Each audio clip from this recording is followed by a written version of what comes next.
सर्वप्रथम आपल्या सर्व पत्रकार बंधूंचं मनापासून या ठिकाणी स्वागत करतो. अत्यंत कमी वेळात आपल्याला सांगितलं आणि आपण सर्वजण आलात याबद्दल आपणा सर्वांचे मनापासून आभारी मानतो. या ठिकाणी आपल्याला बोलवण्याचा उद्देश म्हणजे प्रामुख्याने या ठिकाणी डबल महाराष्ट्र केसरी आदरणीय चंद्रहारदादा पाटील हे उपस्थित आहेत.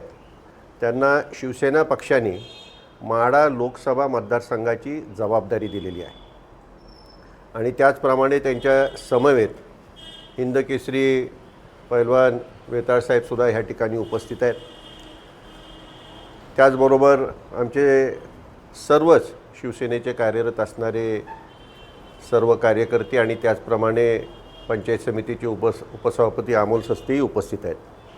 या ठिकाणी माननीय चंद्रहारदादा पाटील यांचा येण्याचा उद्देश म्हणजे माढा लोकसभा मतदारसंघामध्ये शिवसेना ह्या पक्षाचं काम त्या ठिकाणी वाढलं पाहिजे आणि ताकदीने हा पक्ष उभा राहायला पाहिजे, हा एक त्याच्या मागचा नक्कीच प्रमुख उद्देश आहे.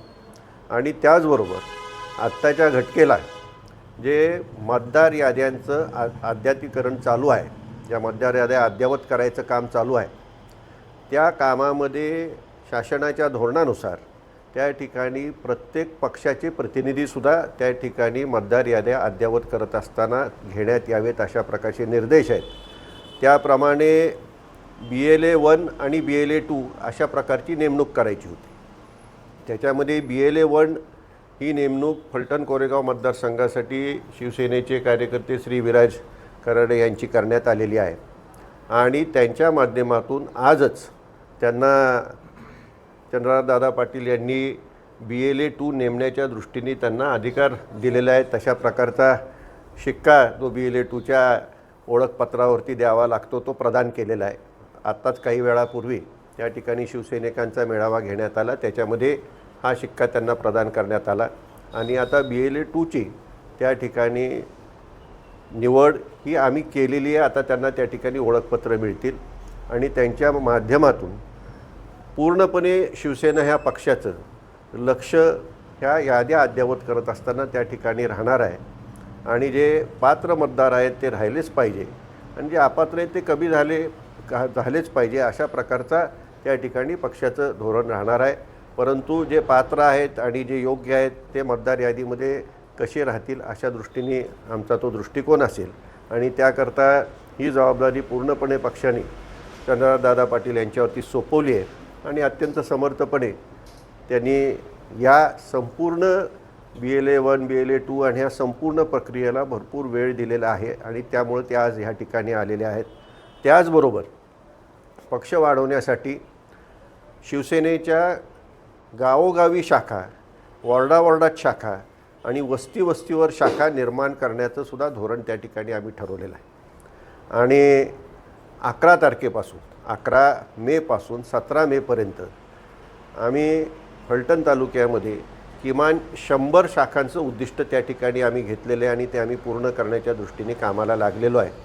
आणि फलटण कोरेगाव मतदारसंघामध्ये शिवसेना पक्ष वाढवण्याच्या दृष्टीने ह्या शाखांचा उपयोग त्या ठिकाणी निश्चितपणे होईल. तरुणांना काम करण्याची संधी त्या ठिकाणी मिळेल अशा दृष्टीने आदरणीय एकनाथरावजी शिंदेसाहेब यांच्या नेतृत्वाच्या माध्यमातून ह्या कामाला आम्ही सुरुवात करणार आहोत. त्याच्यासंबंधीसुद्धा माहिती आपल्याला त्या ठिकाणी डबल महाराष्ट्र केसरी पैलवान चंद्रहारदादा पाटील हे आपल्याला देतील आणि अशा दृष्टिकोनातून आजचा आम्ही जो एक प्रमुख कार्यकर्ते आणि BLA 2 ज्यांची नेमणूक करण्यात येणार आहे त्यांना बोलवलेलं होतं आणि त्याकरता आवर्जून चंद्रहारदादा पाटील हे उपस्थित होते. मी त्यांनाच विनंती करेन की आपल्याला ह्या संदर्भातली अधिकची माहिती ही त्यांनी आपणा सर्वांना या ठिकाणी द्यावी. तयार सुरू आहे, जी जनगणना सुरू आहे त्या खरोखर जनगणनेवर काम करत असताना निवडणूक आयोगाच्या निर्देशानुसार जो शासनाच्या वतीने BLO नेमण्यात येणार आहे की जो घरोघरी जाऊन मतदारांची तपासणी करणार आहे, खरोखर मतदार आपला ह्या गावचा आहे का किंवा ह्या तालुक्यातला आहे का किंवा डबल मतदार त्याचं लागलेलं आहे का किंवा तो भारतातला रहिवासी आहे का नाही इथपर्यंतची माहिती आज आपण SIRच्या माध्यमातून घेणार आहोत.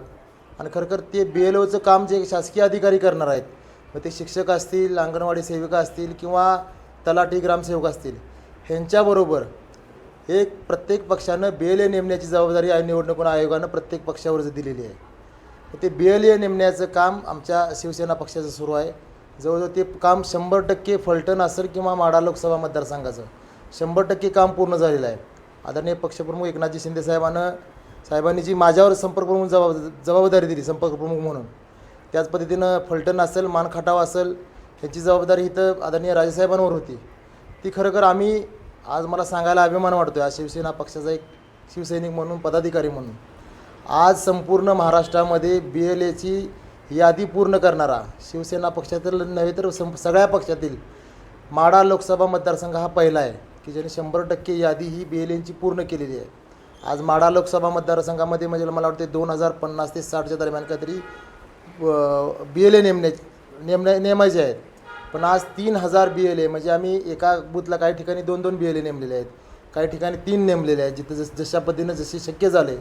म्हणून 3000 BLA आम्ही पूर्ण माढा लोकसभा मतदारसंघामध्ये 100% आमचं काम पूर्ण झालेलं आहे. म्हणजे शिवसेना पक्षामध्ये तर सगळ्यात पहिल्यांदा माझं आमच्या माढा लोकसभेचं झालंच. एकंदरीत सर्वच विचार केला तर माढा लोकसभा मतदारसंघ असेल आणि त्या माढा लोकसभा मतदारसंघामध्ये फलटण विधानसभेची यादी मला सर्वात पहिल्यांदा मिळाली होती.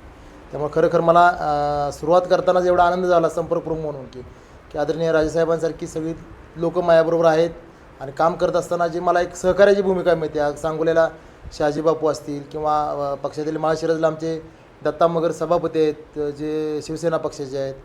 मानखटाव बऱ्यापैकी मानखटाव आणि फलटणचं एकत्रित आम्ही काम करतो आहे. मग राहतो आहे करमाळा आणि माढा. पण ज्या ठिकाणी काम करत असताना खरोखर जे शिवसैनिक तळागाळामध्ये जे आहेत खरोखर त्यांना न्याय मिळाला पाहिजे. म्हणून काही दिवसापूर्वी आमचे खासदार डॉक्टर श्रीकांतजी शिंदे साहेबांनी माढा लोकसभा आणि सोलापूर लोकसभा इथली पूर्ण बॉडी बरखास्त केलेली आहे. बरखास्त करण्याच्या पाठीमागचा उद्देश एवढाच आहे, काम अतिशय चांगलं चालू आहे. पण जी नवीन युवक येत आहेत पक्षामध्ये असतील किंवा जुनी जी लोक आहेत त्यांना संधी मिळाली पाहिजे. जी जुनी लोक आहेत जिल्हाप्रमुख असतील, उपजिल्हाप्रमुख असतील, त्यांना अजून वरिष्ठ कुठंतरी पदावर संधी मिळाली पाहिजे. म्हणून ही बरखास्ती करण्याचं काम गेल्या 15 दिवसापाठीमागं झाले. नवीन पूर्ण पदाधिकारी नेमण्याची जबाबदारी आज राजेसाहेबांच्यावरती आणि माझ्यावरती पक्षाने दिलेली आहे. त्यामुळे ह्या माध्यमातून आज मेळाव्याच्या माध्यमामध्ये 2-3 उद्देश आमचा पक्ष मजबूत करणं हा उद्देश आमचा 100% आहेच.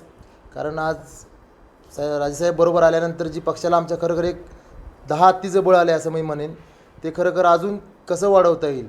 शाखा प्रत्येक गाव तिथं शाखा आम्ही आता येणाऱ्या 11 ते 17 भगवा सप्ताह करून तिथे 100 शाखांचं उद्घाटन करणार आहोत आम्ही. आणि येणाऱ्या काळामध्ये पक्ष कसा मजबूत होईल. एकनाथ शिंदे साहेबांचा आज खरोखर हा जिल्हा आहे. ह्या जिल्ह्यामध्ये आम्ही जो विचार करतो आहे की ह्या जिल्ह्यामधले 5 ते 6 आमदार आमच्या शिवसेना पक्षाचे झाले पाहिजेत, तिथले 2 खासदार शिवसेना पक्षाचे झाले पाहिजेत. हा विचार पुढे घेऊन आम्ही आज सातारा जिल्हा असेल, सोलापूर जिल्ह्यामध्ये पक्षाची बांधणी करतो आहे. आज BLA नेमणूक BLAंना मार्गदर्शन असेल, पक्षाची मजबूत मोड बांधणे असेल किंवा आणखी अन्य काही गोष्टींवर आज आमच्या पदाधिकाऱ्यांना मेळावा पार पडला. येणाऱ्या 11 ते 17 तारखेला आम्ही 100 शाखांचं ओपनिंग करतो आहे फलटण विधानसभा मतदारसंघामध्ये. त्याच्यानंतर पुढचा प्रोग्राम आमचा फलटण असेल, मानखटाव असेल, ह्या प्रत्येक पंचायत समिती गणामध्ये जाऊन प्रत्येक BLAची आम्ही गाडी घेणार आहोत. मी असेल संपर्कप्रमुख, जिल्हाप्रमुख असतील, जे आता BLA 1 जे प्रमुख म्हणून नेमलेले आहेत, आम्ही समिती एकदम वराव करून BLA 1-2 जे आहेत त्यांना कोणकोणत्या अडचणी आहेत, BLA O काम करतो आहे की नाही करतो आहे, शासकीय अधिकारी का तो एका रूममध्ये बसून त्या मतदार यादी तयार करतो आहे, हे अशा अनेक गोष्टी प्रत्येक पक्षाचे BLA तिथं असणार आहेत. त्यामुळे कुठलीही म्हणजे जे आपण पाठीमागं ऐकत होतो बोगस मतदान लागलेलं होतं, बाहेरचं मतदान लागलं होतं, हे येणाऱ्या काळामध्ये ही कुठलीही गोष्ट घडणार नाही. आणि त्या दृष्टीनं आमचा प्रयत्न चालू आहे शिवसेना पक्षाचा. आणि येणाऱ्या काळामध्ये शिवसेना पक्ष फलटणच नव्हे तर माढा लोकसभा मतदारसंघ असेल, सातारा सोलापूर जिल्हा असेल, इथे अगदी मजबूतीनं उभा राहील एवढीच आशा व्यक्त करतो. माढा लोकसभेची आपण बरखास्त केली आहे कार्यक्रमी, नव्याने निवडी कधी करताय? BLAवरती काम चालू होणार आता, चालू आहे. म्हणजे ह्या BLAमध्ये कोण काम करते, कोण अगदी प्रामुख्याने त्यात धडाडीनं भाग घेते, उतरते काम. म्हणजे आपण असं नाही की नुसती जी यादी दिली पक्षाला म्हणजे काम पूर्ण झालं.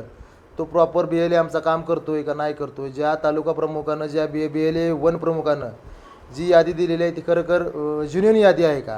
ह्याच्यानंतर एक मुलाखती होतील, म्हणजे मला वाटतं 8 दिवसामध्ये मुलाखतींचं 15 तारखेला सोलापूर लोकसभेची मुलाखती घेतलेल्या आहेत धैर्यशील खासदार धैर्यशील दादांनी, आणि त्यानंतर आधी 1-2 दिवस किंवा नंतर 2 दिवस माढा लोकसभेची जी पदाधिकाऱ्यांची जी निवडीसाठी ज्या मुलाखती घ्यायच्या आहेत त्याचं ठिकाण लवकरात लवकर ठरवून ते मी जाहीर करेन.